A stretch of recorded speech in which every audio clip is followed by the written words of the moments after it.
Za uspešnostjo stoji znanje in tega se v Dolenjskem farmacevtu še kako zavedajo. Zato se ni čuditi, da pameti in razvoju namenjajo dobršen del denarja. Če nam je prejšnjič zagodil televizijski škrat, tokrat ne bo tako. Praznik korenja v Velikem Gabru vam bo poleg zanimivega dogajanja postregel tudi z recepti za zdravo prehrano. Kdor se pa letos ni najedel gob, potem bo moral počakati na tako bero teh priljubljenih gozdnih sadežev kako leto ali dve. Ker pa tudi pri nabiranju gob prežijo nevarnosti, so nas o njih poučili na razstavi Gobarskega društva Novo mesto. Polhov je bilo letos bolj malo, pa so si turistični delavci in polharji omislili druženje, ki je prizaneslo tem malim živalicam. Zadnjo vsebino smo posvetili seji občinskega sveta Šentjernej, kjer so svetniki med drugim obravnavali tudi poročilo nadzornega odbora o nekaterih domnevnih nepravilnostih pri investicijah v občini. Vabljeni k ogledu.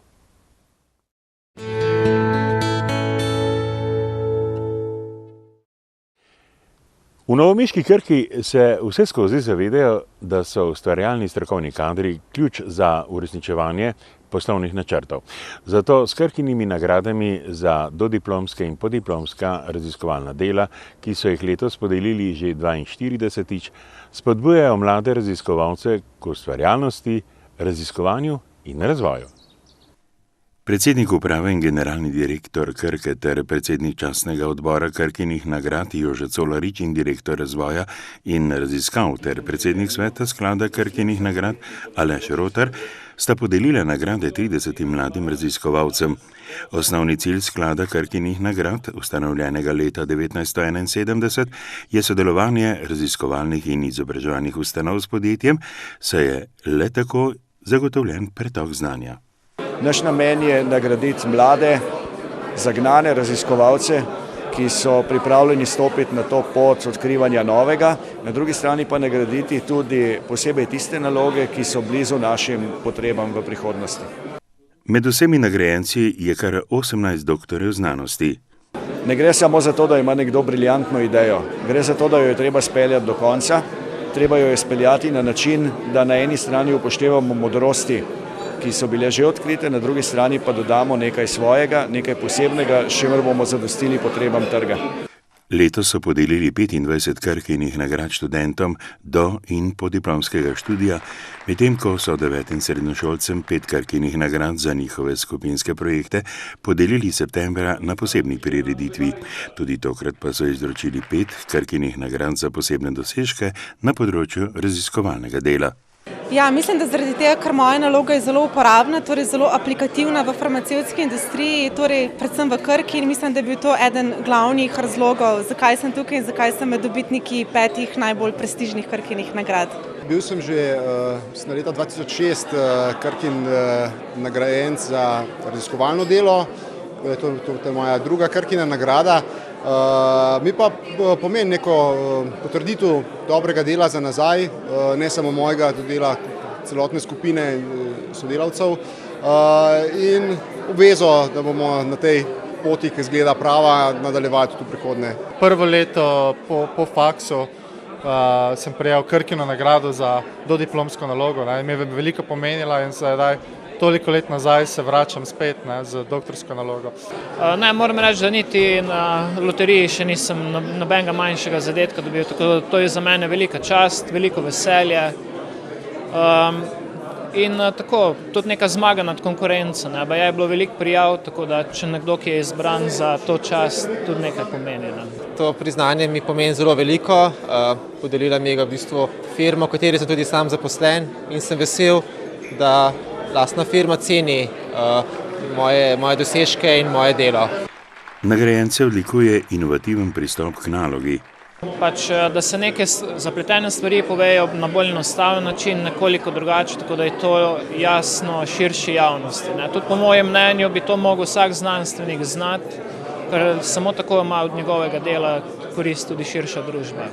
Probali smo razviti nek nov sistem, neko novo terapijo zdravljenja kronove bolezni in ulceroznega kolitisa s pomočjo biotehnologije, predvsem genetike, mikrobiologije, to je bila neka taka interdisciplinarna naloga in mislim, da je mogoče tudi to bila ena od stvari, ki je prepričala komisijo pri izboru povezovanje različnih komponent farmacije med sabo. Moje delo je v bistvu bilo bolj iz področja farmacevtske tehnologije, kjer pač se običajno soočamo z težavami v razvoju, pogosto zaradi neugodnih molekul. Zdaj, jaz sem v svojem doktorskem delu hotel ponuditi nekaj možnosti rešitev, nekaj, s čimer lahko lažje izdelamo zdravila in zato tudi ta boljša. Med nagrajene naloge, ki so prispele na razpis 42 Krkinih nagrad, so se uvrstile tiste, ki so v največji meri izpolnjevale kriterije znanstvena odličnost in industrijska uporabnost. Predvsem pa mora biti to tak rezultat, ki potrjuje uporabnost raziskovalnega dela za potrebe tistih, za katere dela že blizu 10.000 krkašev, pa vsi, ki sodelujejo z nami, to je za potrebe pacientov. Izdelek mora biti torej uporaben v praksi. Trenutno je v fazi predkliničnih preizkušanj, tako da zaenkrat ciljamo, vse kaže, da je na pravi poti. To bo največje zadovoljstvo, če bom videl ta izdelek v prihodnjih letih v terapiji. Predsednik sveta sklada Krkinih nagrad Aleš Rotar pravi, da lahko večji del doslej nagrajenih raziskovalnih nalog neposredno uporabijo v praksi. Bodi si same izsledke, no posebej v primerih, ko gre za krkaše, ki so že zaključili svoj študij in nadaljujejo svojim delom pri nas, pa tudi v primeru nekaterih drugih nalog, ki so pripravljene na specializiranih inštitucijah, inštitutih in fakultetah, ki sodelujejo z nami. Število prijav in kakovost nalog iz leta v leto narašča, poudarja Rotar, sicer pa Krkine nagrade že 22 let spremljajo znanstveni simpoziji, na katerih zvrstijo številni mednarodno priznani predavatelji. Mi vemo, da je v znanstveno-raziskovalni sferi publiciranje zelo pomembno, da pomeni preveritev in dokazovanje kakovosti opravljanja raziskovalnega dela. S tem, da omogočimo na simpoziju možnost predstavitve, na nek način še dodatno nagradimo teh 5 velikih Krkinih nagrajencev. Znanje in trdo delo sta vodilo delovanja Krke in njenih zaposlenih, dodaja Rotar. Tako v raziskavi in razvoj letno namenijo skoraj 9% od prodaje.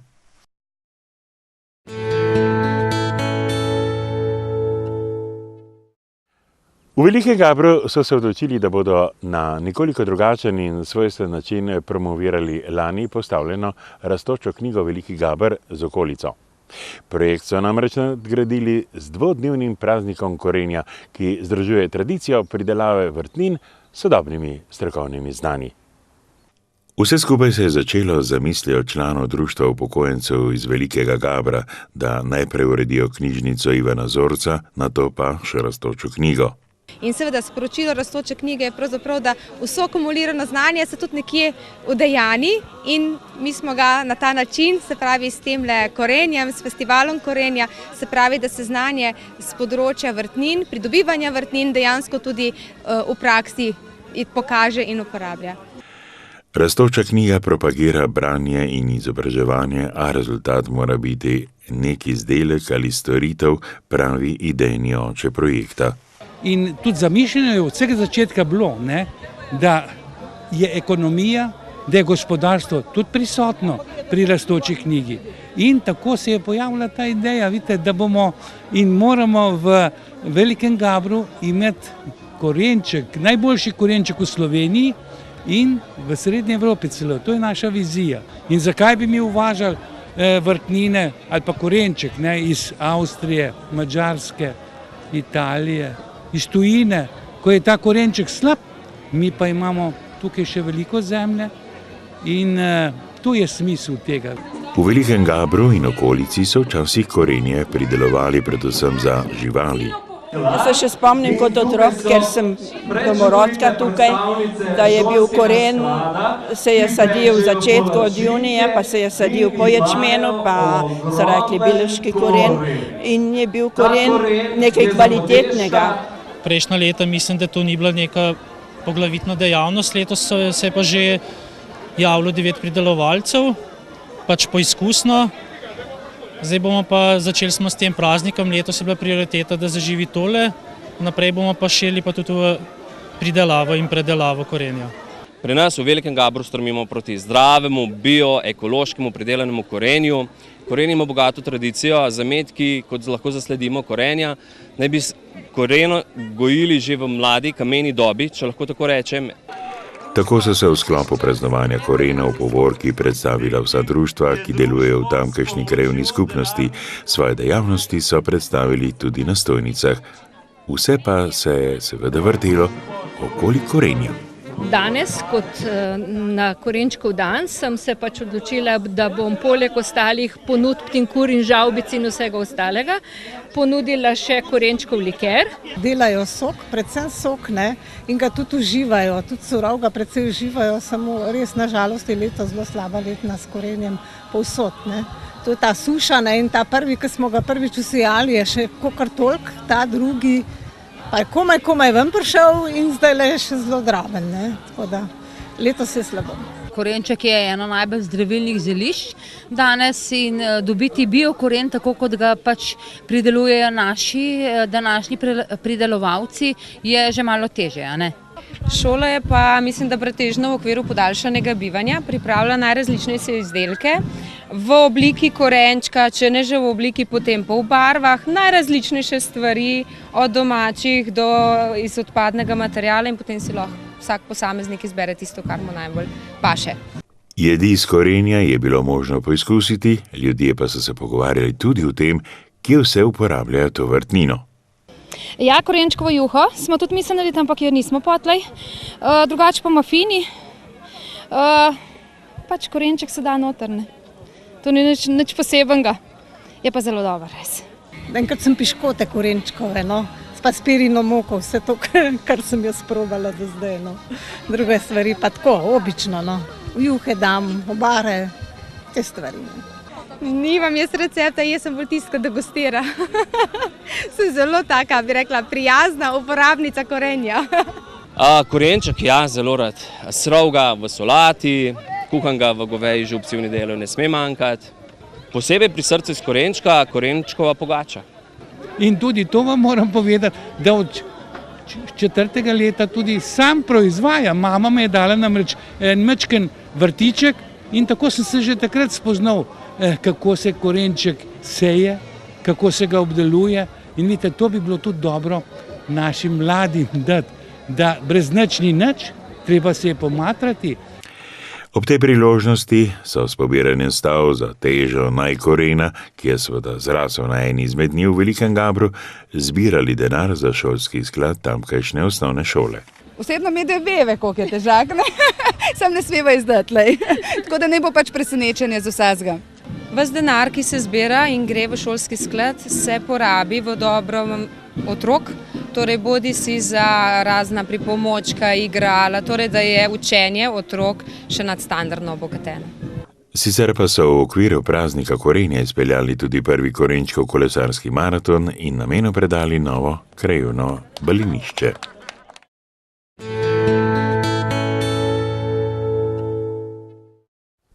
Letošnja jesenska sezona je bila precej bogata z gobami, kar je v gost privabilo ne le strastne gobare, pač pa tudi mnoge druge, da bi si nabrali gobo ali dve. In tako je še več primerov, ko nabiralci naberejo napačno gobo. Da bi bilo teh čim manj, skrbijo v gobarskem društvu Novo mesto, kjer so tudi letos pripravili razstavo gob. Osnovni namen razstave je prav ozaveščanje ljudi, da spoznajo užitne, neužitne, strupene in zdravilne gobe. Na razstavi imamo 222 vrst gob. No, to smo kar nekaj časa nabirali, vodimo tudi evidenco, koliko je kilometrov, koliko je ur, nismo še šteli, ampak je kar veliko. Obiskovalci so razstavo pozdravili, največ pa jih s pomočjo tovrstnih dogodkov preizkuša svoje znanje o gobah. Zato, ker jih nabiram, pa nisem siguren, katere so to prave in moram imeti enega zdraven, da bi pokazal, pa bi potrgal, zdaj pa ne, take, katere poznam. Potrgam, katere ne pustim. Ker me pa gobe zanimajo, ne sem zato, ker jih rada jem in tudi rada nabiram, ampak želim, da nabiram ta prave. druge pa naj ostanejo v gozdu ali pa na travniku, ki so okrasto, so tako lepe.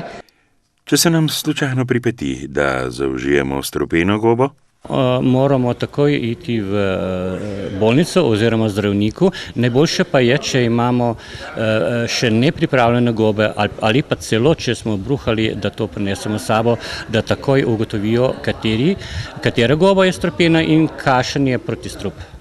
Naključni nabiralci gob lahko hitro storijo napako.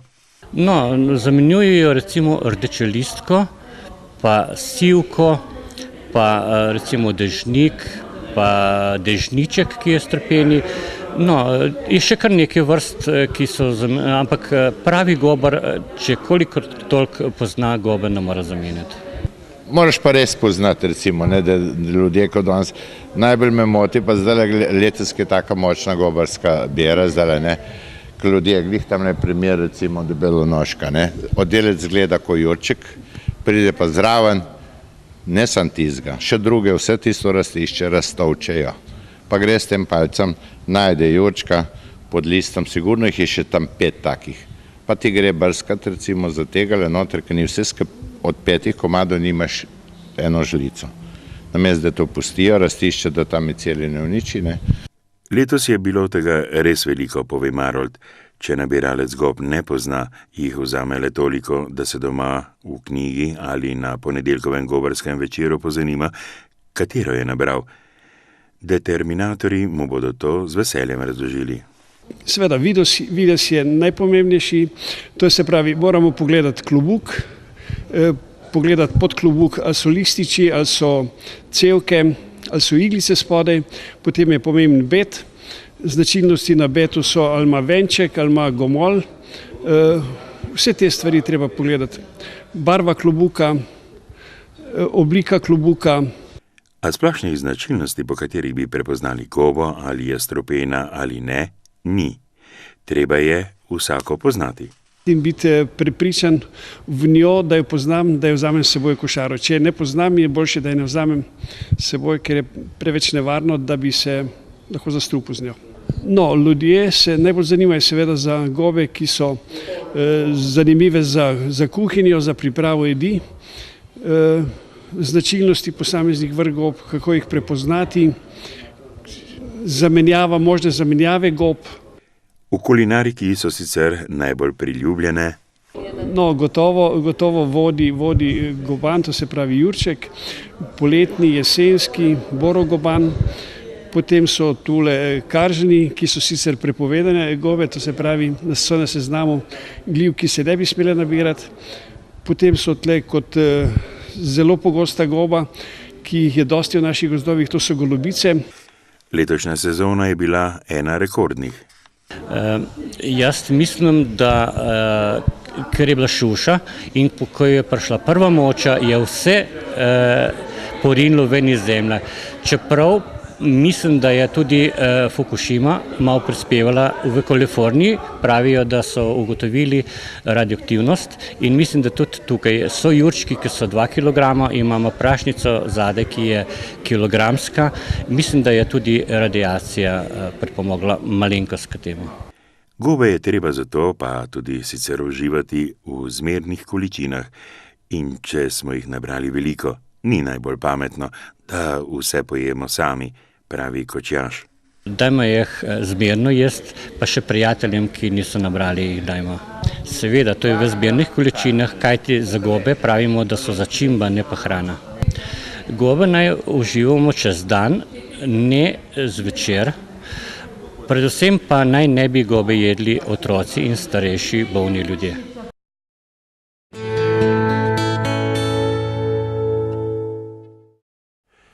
Pri lovski koči Lovskega društva Trdinov vrh so v domala idiličnem objemu Gorjancev in sončne sobote v slogu Trdinovih bajk in povesti o Gorjancih obudili spomin na nekatere starejše običaje, ki pa so v določenem času predstavljale vsak dan na tem območju. 4. gorjanska pouharija je nastala kot plod sodelovanja omenjenega Lovskega društva in Novomeškega zavoda za turizem. Jaz sem prav vesel, da se je ta zadeva prijela, da je lovska družina Trdinov vrh sprejela to prireditev kot za svojo No, pogledajte, to je na vsak način prilika za lovsko družino, da se pravzaprav pokaže tudi izven lova v neki organizaciji Polharije, ki spada nekako v neko izročilo Zelene bratovščine daleč nazaj, ko je pravzaprav Polharija predstavljala v Sloveniji preživetje. Namreč v tistih časih so z mesom polhov se prehranjevali, pa tudi polhova mast je bila tista, ki je velikokrat koristila kot domačo zdravilo. Močno etnološko izročilo polhanja na Gorjancih so predstavili z razstavo in prikazom življenja polha, izborom najlepše polšice in prebiranjem Trdinovih zgodb. Mi smo začeli že dopoldne ob 10 z lovskim golažem. Letos, kot veste, ne lovimo polhov, ker je obrod bukve zelo slab in polhi se takrat v tistem letu ne razmnožujejo, letos so poleti celo spali. Tako da smo se skupaj z Zavodom za varstvo narave odločili, da pač ne bomo izvedli letos lova na polhe. In jaz upam, da bo pravzaprav ta prireditev postala tradicionalna, kjer se bodo mladi ljudje seznanjali s tem, da so še druge stvari kot računalnik in podobno, da je narava in da v naravi je veliko tega, kar se ne pozna v današnjem civiliziranem svetu, je pa zanimivo. In čeprav ima danes polh v lovskih pogledih že bolj simboličen pomen, je še nedolgo tega bil eden od srednjih plenov. Ja, kot veste, polh je bil vedno v zgodovini edino dovoljena lovna divjad za malega človeka. Vsa ostala divjad je bila rezervirana za gosposko. Antropologi menijo, da je bil lov pomemben dejavnik pri nastanku človeštva. Pri tem se postavlja vprašanje, ali je bil lov najprej razvedrilo in šele potem nujnost. In kaj vse najdete na lovišču na Gorjancih? V našem lovišču pravzaprav imamo vso divjad. Najbolj močno zastopana je srnjad, imamo tudi jelenjad, pojavlja se v zadnjem času zelo pogosto medved. V zadnjih 10 letih je tudi stalež prašiča zelo porastel. V nižinskem delu pa imamo zajca, ki se je v zadnjem času močno popravil. No, sami smo pa vlagali fazana in želimo spraviti fazana na vsaj tak stalež, da se bo videl in da se bo ga slišal pet zjutraj in zvečer. Staro izročilo tako lahko tudi danes še kako živi. Saj veste, valvazor, hudič, polhe pase, Gorjanci so skrivnostni, tako in drugač. Jaz verjamem, da bo tudi nocoj prenekatera utrujena gospa zaužila tisti tretji kozarec gospodične in se počutila kot na poročno noč. Na koncu Polharije pa so se zbrali okoli polharskega ognja in se sladkali s kostanjem in čudovitim letošnjim moštom.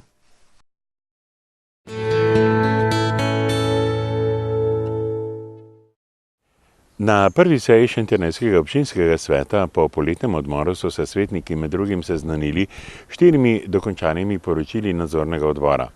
Ta je med drugim opravil nadzor nad zaključnim računom občine za leto 2011, poslovanjem, samostojnim podjetnikom Alojzem Globevnikom in izgradnjo kulturnega centra Primoža Trubarja. Po na seji sprejetem sklepu opozicijskega svetnika Alberta Pavliča bo moral nadzorni odbor ugotoviti, ali gre zgolj za določene nepravilnosti ali za večje kršitve. Pri večini zadev, katere smo pregledali, je pri vseh teh zadevah prihajalo do nekih odstopanj, nekatere so nekoliko manjše, nekatere malo večje. Zdaj smo dejansko dobili pa tudi se strani občinskega sveta, da se dejansko tudi izrecno opredelimo v temu manjših odstopanj oziroma večjih odstopanj in temu primerno tudi ukrepamo. V poročilih je nadzorni odbor izpostavil več primerov kršenja zakona o javnem naročilu oziroma pridobivanja poslov brez javnega razpisa. 2 sta taka, ki sta dejansko izstopila iz tega ven, se pravi, za hujše kršitve oziroma lažje kršitve, želim, da pa to odločimo v sklopu nadzornega odbora, ker smo le tisti, ki bomo dejansko skupno mnenje podali. Župan Franc Vodoklin že od začetka zavrača vsa poročila nadzornikov, saj, kot pravi, ne odražajo dejanskega stanja. Bom rekel, verjetno si pisalo Tudi danes je vedelo po navodilih nekoga in seveda te zadeve so prišle tudi na občinski svet. Še vedno jih zavračam, kajti mislim, da ne vse tisto, kar je bilo izrečeno, bom rekel, v nasprotju z vso zakonodajo. Hudoklin ostro zavrača vse očitke o kršenju zakona o javnem naročanju in drugih kršitvah. Torej, jaz že danes zatrjujem, da sta tudi jasno govori, da bi morale te zadeve biti upravljene 15 dni po upravljenem nadzoru, kar pomeni, da so bili sklepi danes sprejeti mimo, ker gre seveda za, bom rekel, poročila, ki so stare že skoraj več kot pol leta ali, bom rekel, celo 3/4 leta. Hudoklin še dodaja, da se bodo tudi v prihodnje posluževali pravnih strokovnjakov in najverjetneje že naslednji seji z njimi dokazovali, da so bili tokratni sklepi sprejeti mimo zakonodaje. Sicer pa so se tokrat svetniki seznanili tudi s spremembami in dopolnitvami odloka o programu opremljanja in merilih za odmero komunalnega prispevka za območje občine Šentjernej, ki jih je predstavil Blaž Malenšek iz podjetja Esprit Novo mesto. Preprosto razlog je v tem, da je prej kanalizacijsko omrežje bilo samo na tem območju. Sedaj pa je občina v zadnjih 2 letih močno povečala svoje kanalizacijsko omrežje, skoraj da 10 km novih vodov je in posledica je tudi, da je treba območje nekoliko širše začrtati. Višine komunalnega prispevka s tem odlokom ne bodo spreminjali, sicer pa te spremembe zadevajo vse, ki se bodo na novo priključili na kanalizacijsko omrežje. To je velik del občine, tam nekje 2200-2400 prebivalcev dobiva to možnost in za njih seveda tudi pomeni, da bodo plačali komunalni prispevek. Sicer pa so ti občani že pred časom prejeli obvestilo, da bodo vabljeni na sestanek, kjer bodo izvedeli podrobnosti o priključitvi.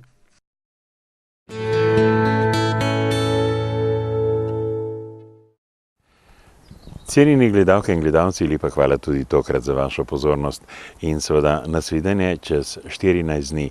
Ali bomo v snegu ali ne, bomo pa še videli.